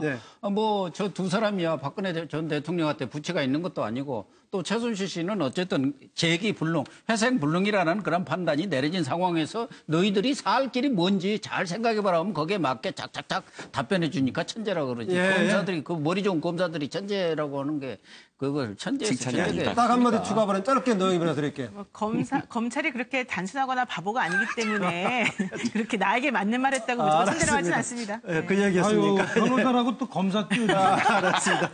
박상명 교수. 정유라와 장시호는 아직 젊습니다. 살아갈 인생이 많은 거죠. 외국으로 나가기 어렵습니다. 이 땅에서 사는 법을 알고 있는 거예요. 어떻게 말을 하면은 지금의 상황이 정세가 어떤지, 엄마나 또는 박근혜 전 대통령이 어떤 벌을 받을지, 그리고 또 우리가 챙길 수 있는 돈이 얼마나 되는지를 알고 있습니다. 협작을 협조하는 거예요. 다시 말하면 이 땅에서 사는 법을 두 사람은 알고 얘기를 하고 있는 거예요. 검사가 볼 때 웬만한 변호사보다 낫죠. 네, 이정현 교수. 네, 장시호 정유라는요, 검찰과 아마 내고를 할 수 있는 정도의 정치력을 겸비하고 있다. 저는 그렇게 보여지고요. 아까 22살 차원에서 봤을 때 놀라운 기억력과 순발력을 보여주잖아요. 그리고 정유라는 생존을 위한 자기 고집이 엄청나고 치밀합니다. 그리고 이들은 공통점이 이제 어린 자녀가 있죠. 자식이 있고 또 무엇보다도 최씨 가문에서부터 굉장히 진화를 한 겁니다. 진화한 모습을 보여줍니다. 그래서 이들이 대한 검찰의 평가는 제가 볼 때 검찰적 시각이기도 하지만 동시에 저 두 사람의 입장에서 봐도 두 사람도 검찰을 활용하고 있다. 저는 그렇게 이제 보여집니다. 서로 필요에 의해서. 오늘 우리가 여러 가지 주제를 다뤘었는데 맨 처음 다뤘던 것이 이번에 증세 논란이었죠. 며칠 전에 문재인 정부의 100대 과제를 발표했는데 세원 조달 방법으로 178조 해당되는 부분을 추가 세원을 통해서 확충을 한다거나 아니면 기존의 재정 지출 방법을 구조 조정을 잘해서 하겠다 했는데 그거 가지고 불가능하다라는 문제 제기가 김부겸 장관도 그런 얘기를 했고 추미애 대표도 그런 문제를 제기하면서 증세가 불가피하지 않느냐 우리 질문을 물으니까 우리 패널들도 증세가 불가피한 상황이고 좀 그렇게 갈 수밖에 없다 했는데 지금 문재인 대통령도 최종 이제 확정해야 될 시기다 방향 잡혔다고 생각한다. 단 국민 일반에게 부담을 가는 쪽보다는 아주 초고소득자 그다음에 초대기업에 한정하는 쪽으로 법인세 등을 올리겠다 이런 방향을 잡힌 것 같습니다. 다만 지적했다시피 그렇게 했을 때는 액수가 상당히 한정된데 과연 얼마나 재원으로 충당할 수 있을까 이런 게 과제가 될 것 같습니다. 네, MBN 뉴스 아이돌 여기서 마치겠습니다. 이어서 MBN의 정통종합 뉴스 8이 이어집니다. 고맙습니다.